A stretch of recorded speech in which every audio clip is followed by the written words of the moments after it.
Radio. And you're very welcome back to the show again. And we're streaming live on Facebook, Twitter, and YouTube. And as promised, in the studio this morning with me, I have got Celine McGlynn, who's the chairperson of the Frances Browne Literary Festival Committee. And you are very welcome, Celine. Good morning, Jean, and thank you so much for having me here today. And on behalf of the festival, I'm just absolutely delighted to say a bit about our festival and about our poetry competition. Fantastic. And Frances Browne, she's a lady that lived in the 19th century, and the festival is in her honour. So tell us a wee bit about Frances Browne. Frances Browne is the most prominent writer ever to emerge from the Lifford-Stranorlar Municipal District. She was born in Stranorlar in 1816.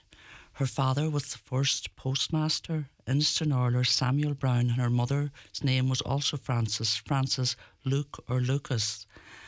And she was the first member of her family to be born in Stranorlar. Her older brothers and sisters were born in Manor Cunningham. So wonderful that we have a writer of such stature born in East Donegal.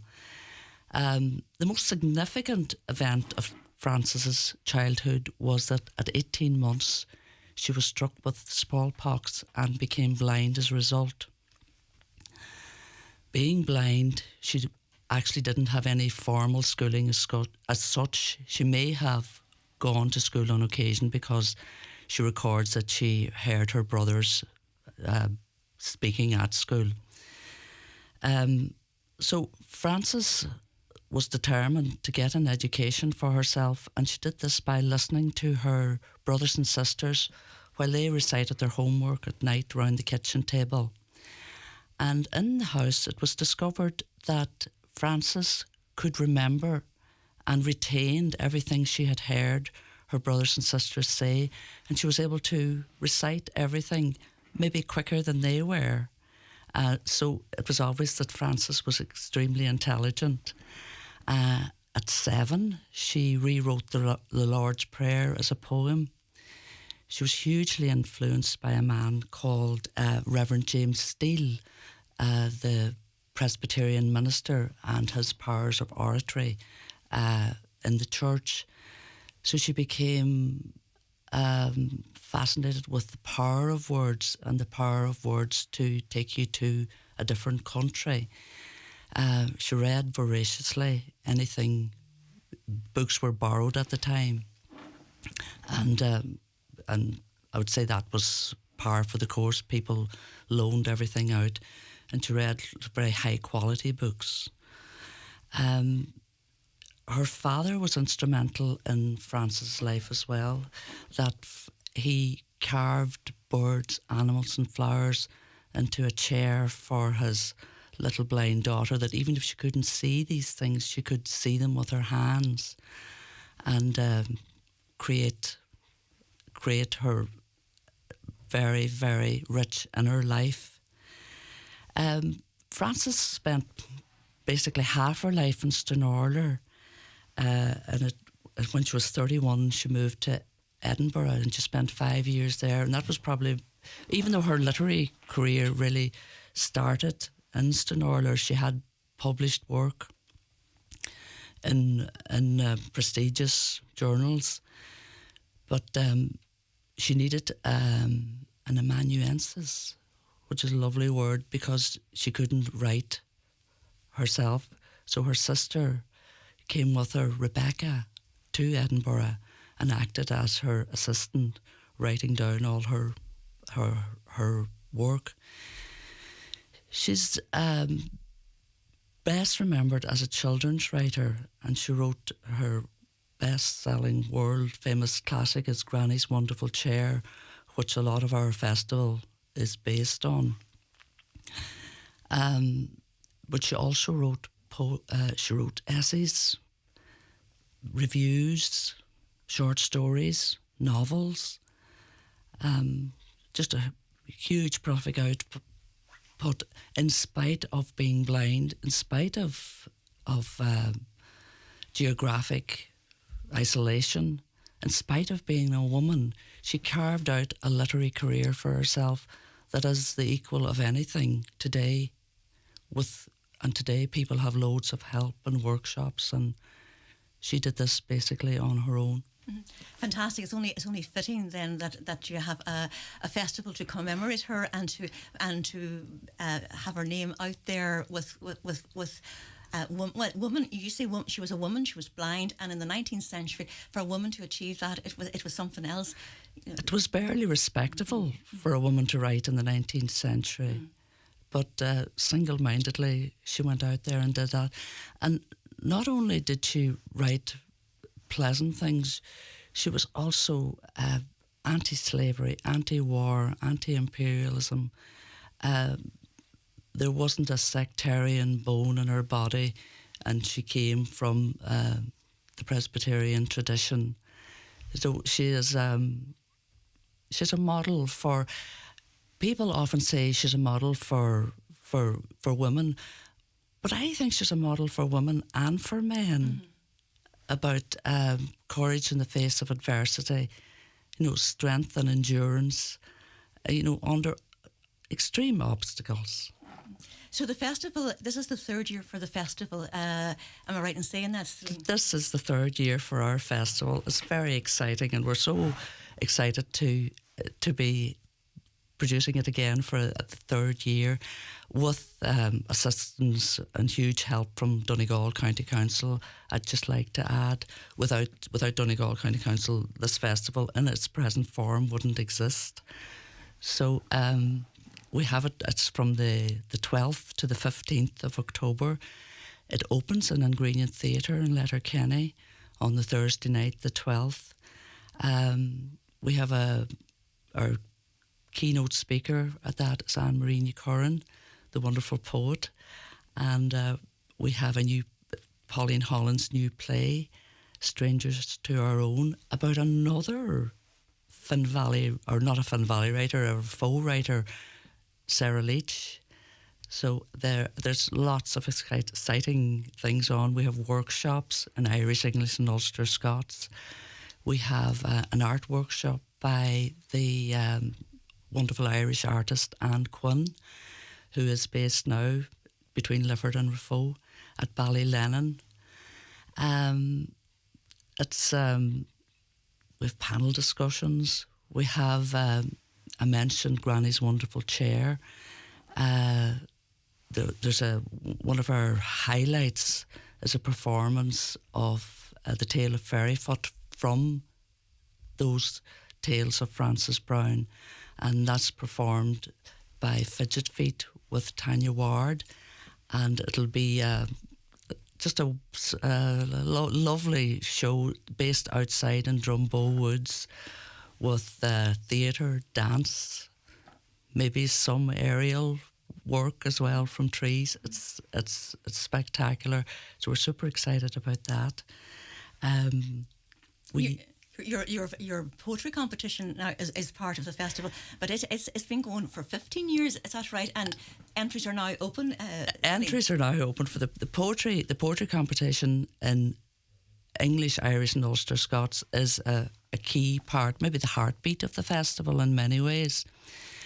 And the reason why we have it in the three languages is that in our area of East Donegal, English, Irish and Ulster Scots are spoken on a daily basis on the same street, sometimes in the same house, so that that situation does not exist anywhere else in Ireland, that we would have that rich cultural heritage and have three languages.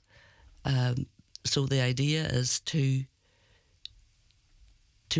let those languages and their cultures meld together in this competition. It's open to everyone. We've had loads of entries from Ireland, from Northern Ireland, from England, Scotland, Wales, over Europe. We've had entries from America, Singapore, Australia, the Philippines. So it's very exciting for us that Frances Browne's name is known in all these different countries around the world now, because Frances was, for the most part, forgotten. The 100th anniversary of her birth was not even remembered in any way. And it was only by great good fortune that a plaque was erected in her memory in Stranorlar in 1953. So that renewed, at least it was a renewal of interest in her. And it was the first time I became aware of her, because as a student in St. Columba's College, I saw this plaque, the birthplace of Frances Browne, the blind girl of Donegal. They called her there. She became known as the I just can't remember now, the Ulster, the blind girl of Ulster. But what struck me then was, who is this? And why is she the only person in these two towns who has this bronze plaque on a house with her name on it? So even though maybe I didn't have enough interest in it then at 13, it still struck me that who is she? Who is this? Who is Frances Browne? And just lovely that you asked me that very first question, who is Frances Browne? Because I think the more often we ask that question, the better. Uh-huh. Yeah. So you were saying that you've got entries from all over the world, but there's a local division to it this year, and a few new aspects. The Eilish McBride Award as well. So tell us a wee bit about the new things this year, Celine. Yeah. There is a local, we accepted entries from everybody, and there's 3 English, Irish and Ulster Scots. But this year, people who are either born in the Lifford Stranorlar Municipal District or work there or live there can also, their poem can be entered in a local section. So it's 3 extra prizes in English, Irish and Ulster Scots, specifically for local people, because we wanted to encourage local people to enter the competition, and for local people to take the baton from Frances Browne and get their voice out into the world.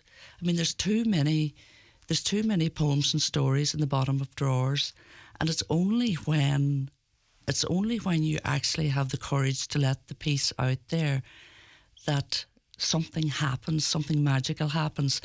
And a magical part of our competition is that on the night of the awards ceremony, which is the Friday night in this case, that's the 13th of October, and it's in Keys Hotel. Prize-winning poets read out their poems, and the 3 languages are celebrated in the most unique way, and it brings people together in a way that is kind of indescribable. But it's a feature that I particularly like, and because in most poetry competitions you will see the competition, you'll hear that so many people entered, and you maybe will see their name and the name of the poem that won. But I have always wanted to hear the work. It's something we have agreed on as a committee, to make sure that the poem is heard. And Eilish McBride, this prize has been donated by her daughter Adele in her memory. Eilish, as people may know, I am with the Finn Valley Voice newspaper, and our paper has an arts page called the Arts Window. And one of the very, very first arts windows from 94, Eilish McBride submitted a short story for that. And when I, like the first poem that was sent to me, when I read Eilish McBride's short story, I thought, oh, this is our Maeve Binchy. This beautiful writing about home life, family life, about life in the Finn Valley by Eilish was just amazing. And she continued that. Eilish wrote for years, and like Frances Browne, had the most amazing memory, could remember details from train journeys from when she was a child. And that ability to tell a story in the same way that Frances Browne did, I think it's very important. So it was decided that we would have this year the Eilish McBride Award. Eilish is from Convoy. Her daughter Adele is a very extremely well-known knitter, knitting, and she instructs people on how to knit as well. And Eilish is sponsoring that prize, so that's nice. And it's that what prize will go to a local person, so that we can celebrate the work of local and contemporary writers as well. Fantastic. So for people who are tuned in this morning and they'd like to enter the competition, it's live now. It opened on the 20th of June and entries close the 20th of August. Am I right in saying that, Celine? Yeah. And where can they get information? You can get information at on our website, www.francesbrowneliteraryfestival.com, and that's Brown with an E. Frances spelled her name both with BROWN and with the E, so we've stuck with the E. So remember, it's Frances Browne with an E, and all the information is on there. You can also send it by email, and the entries can also be posted to the Finn Valley Voice newspaper by hand. And I don't know if we're unique in this, we also accept neatly handwritten entries, because I don't want anyone to miss out. Like, say someone doesn't have access to a computer, if your entry is legible, we will accept it. Right, fantastic. So get writing now, everybody out there, and lots of prizes. There's €1,500 in prize money, Celine. Yeah, €1,500 in prizes in total, and we have to thank Donegal County Council for the prize money for the poetry competition. There's an entry fee of €5, which also all of it goes towards the prizes. People can enter as many poems or as few as they wish, and they can enter in any language. And I would encourage people to maybe try a different language from the one you're used to as well. Well, continued success with your festival and your poetry competition, and many, many thanks, Celine, for taking time out to talk to me this morning. Thank you, Jean. It's been a pleasure. Thank you. Join me, Marty Friel, this and every Friday night